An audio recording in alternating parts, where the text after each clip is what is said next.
Ang bahaging ito ay hatid sa inyo ng Department of Agriculture Region 12.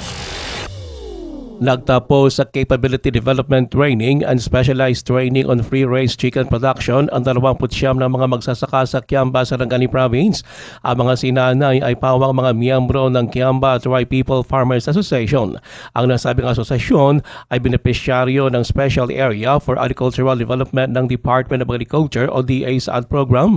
Ayon pa sa DA-12 na pinamumunuan ng Regional Executive Director Roberto Perales, layo ng training na madagdagan pa organization at technical na kaalaman ng asosasyon.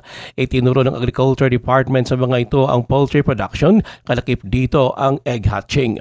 Layo dito na mapataas ang local poultry production. Ruel Usano, NDBC Bida Balita.